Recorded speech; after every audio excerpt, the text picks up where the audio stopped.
Assalamualaikum warahmatullahi wabarakatuh. Perkenalkan, nama saya Im Nazir. Saya berasal dari Prodi Teknik Industri Universitas Teguh Umar. Di video ini saya akan membuat video pembelajaran tentang studi kasus manajemen perawatan. Jadi video ini saya buat untuk memenuhi tugas mata kuliah manajemen perawatan di Prodi Teknik Industri Universitas Teguh Umar. Jadi judul studi kasus yang saya angkat pada video ini yaitu pada seminar laporan kerja praktek saya dengan judul Identifikasi Kerusakan Multimedia Filter dengan Failure Mode and Effect Analysis atau FMEA di Desalination Plant PT PLN PK Nagaraya. Latar belakang, PT PLN PK Nagaraya merupakan perusahaan yang bergerak di bidang pembangkit listrik tenaga uap atau disebut dengan PLTU. Jadi perusahaan ini sudah beroperasi secara komersil sejak tahun 2013. Perusahaan ini terdiri dari beberapa stasiun pengolahan, yaitu water treatment plant, boiler house, turbine house, dan generator. Dan yang menjadi tempat penelitian ini yaitu pada water treatment plant. Kemudian multimedia filter merupakan media filtrasi yang terdiri dari beberapa media filter di dalamnya. Media filter ini terletak di water treatment plant, tepatnya di desalination plant. Dan dalam proses produksinya, multimedia filter ini masih mengalami beberapa kerusakan yang mengakibatkan tidak optimalnya hasil produksi. Bisa dilihat dari tabel data kerusakan komponen media filter periode Januari 2021 sampai dengan Desember 2021. Bisa dilihat komponen multimedia filter yang rusak yaitu kontaktor valve drain, selang induk, valve inlet, kaca intip, switch open close inlet, dan fitting valve drain. Jadi berdasarkan data kerusakan di atas, penulis tertarik untuk mengidentifikasi permasalahan yang terjadi pada mesin tersebut, dan metode yang digunakan adalah metode Failure Mode and Effect Analysis atau FMEA. Jadi tujuan dari penelitian ini yaitu untuk mengidentifikasi kerusakan multimedia filter di stasiun desalination plant dengan menilai tingkat keparahan atau severity, tingkat keseringan terjadinya kerusakan atau occurrence, tingkat pengendalian deteksi atau detection, dan terakhir menentukan nilai risk priority number dari multimedia filter. Kemudian manfaat penelitian. Yang pertama, manfaat bagi mahasiswa yaitu mampu memperkaya wawasan dan mampu mengaplikasikan ilmu-ilmu yang telah dipelajari dalam ruang lingkup perkuliahan ke dalam dunia yang nyata. Kemudian manfaat bagi perusahaan, memberikan masukan kepada perusahaan dalam menyusun jadwal perawatan sehingga kerusakan mesin dapat dicegah sebelum mesin tersebut mengalami kerusakan. Yang ketiga, manfaat bagi Prodi Teknik Industri, yaitu mempererat kerjasama antara Fakultas Teknik Prodi Teknik Industri Universitas Teguh Umar dengan pihak perusahaan. Dalam hal ini perusahaan PT PLN PK Nagaraya. Lanjut ke landasan teori. Yang pertama, identifikasi kerusakan mesin. Identifikasi kerusakan mesin merupakan suatu tindakan yang dilakukan untuk mencari, menemukan, meneliti, dan mencatat data atau informasi mengenai kerusakan-kerusakan pada suatu mesin dengan tujuan untuk memperoleh tingkat kerusakan pada mesin tersebut. Data tersebut nantinya akan digunakan sebagai acuan untuk mengambil tindakan perawatan sesuai dengan kerusakan pada mesin tersebut. Perawatan sendiri merupakan kegiatan pendukung utama yang bertujuan untuk menjamin kelangsungan peranan atau fungsional suatu sistem produksi peralatan mesin sehingga pada saat dibutuhkan dapat dipakai sesuai kondisi yang diharapkan. Tujuan dari perawatan adalah memperpanjang usia pakai dari mesin atau peralatan, menjaga fungsi dari mesin atau peralatan agar tetap baik, menjamin kesiapan operasional mesin atau peralatan, mengurangi waktu downtime dari mesin atau peralatan, menjamin keselamatan user mesin atau peralatan tersebut, dan menjamin kepuasan pelanggan.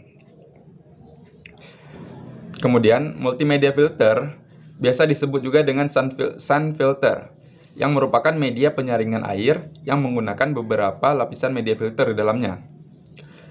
Lapisan filter dapat dioperasikan menggunakan pompa bertekanan atau gaya gravitasi. Spesifikasi material filter yang ada pada multimedia filter di PT PLN UPK Negara Raya yaitu kuarsasan atau pasir kuarsa dan antrasit. Metode FMEA. Metode FMEA sendiri merupakan suatu pendekatan yang bertujuan untuk mengidentifikasi suatu kegagalan produk, jasa, atau proses sehingga bisa memperkecil akibat yang terjadi. Siklus dari FMEA itu sendiri yaitu yang pertama mendetek kegagalan ataupun kerusakan, kemudian menilai tingkat severity number atau tingkat keparahan dari kerusakan tersebut, kemudian menilai tingkat probability atau occurrence, yaitu tingkat seberapa sering kerusakan itu terjadi, kemudian detection number, menilai seberapa efektif kontrol tersebut dapat mendeteksi kerusakan tersebut, dan yang terakhir yaitu menghitung risk priority number atau RPN yang didapatkan dari hasil perkalian severity number dikali occurrence number dan dikali dengan detection numbers.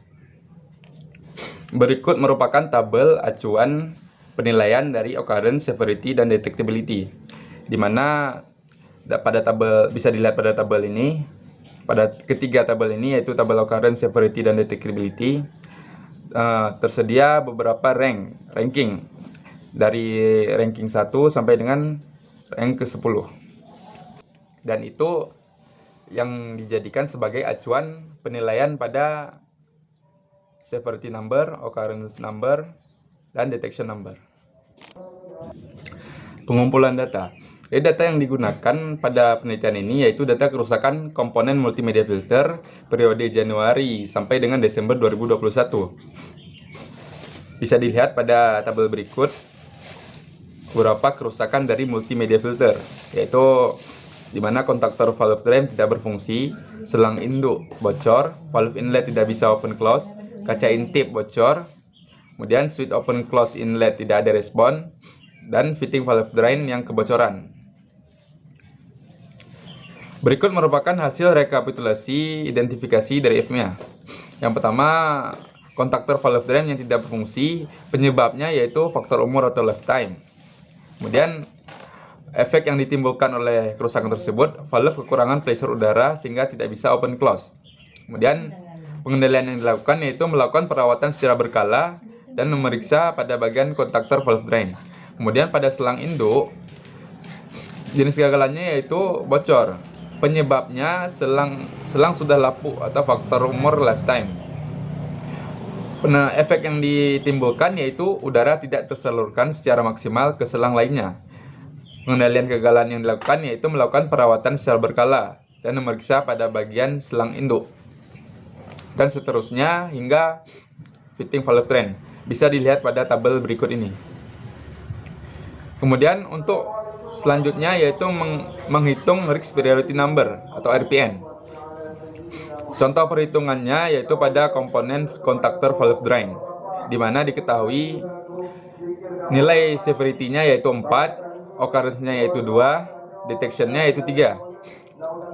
Cara mencarinya yaitu tinggal mengalihkan nilai dari severity, occurrence, dan detectability, yaitu 4 kali 2 kali 3 sama dengan 24. Jadi nilai RPN untuk komponen kontaktor valve drain yaitu 24. Dan untuk hasil perhitungan pada komponen lainnya bisa dilihat pada tabel 9 berikut. Mana RPN masing-masing RPN-nya yaitu 24, 36, 90, 24, dan 16. Berikut merupakan grafik dari nilai RPN. Berdasarkan grafik tersebut dapat dilihat bahwasanya nilai RPN tertinggi terjadi pada komponen valve inlet, itu sebesar 90. Sedangkan nilai RPN terendah terjadi pada komponen fitting valve drain, itu sebesar 16. Berdasarkan pembahasan di atas dapat ditarik kesimpulan, yaitu penilaian severity, occurrence, dan detection dari 6 komponen yang mengalami permasalahan. Untuk tingkat severity number yang paling tinggi terdapat pada komponen selang induk, valve inlet, kaca intip, switch open close inlet, yaitu dengan nilai 6.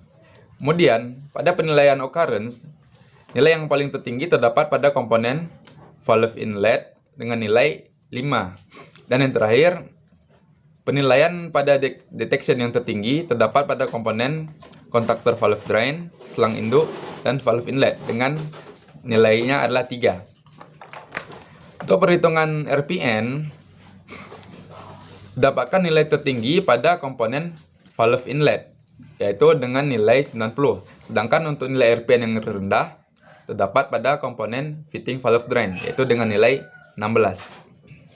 Dan saran yang dapat diberikan dari hasil penelitian ini, yang pertama, dari 6 komponen yang dianalisa dengan metode FMEA, bisa direkomendasikan bahwa kerusakan yang besar terjadi pada komponen valve inlet. Itu penyebabnya biasanya dikarenakan kekurangan pressure udara ataupun tekanan udara.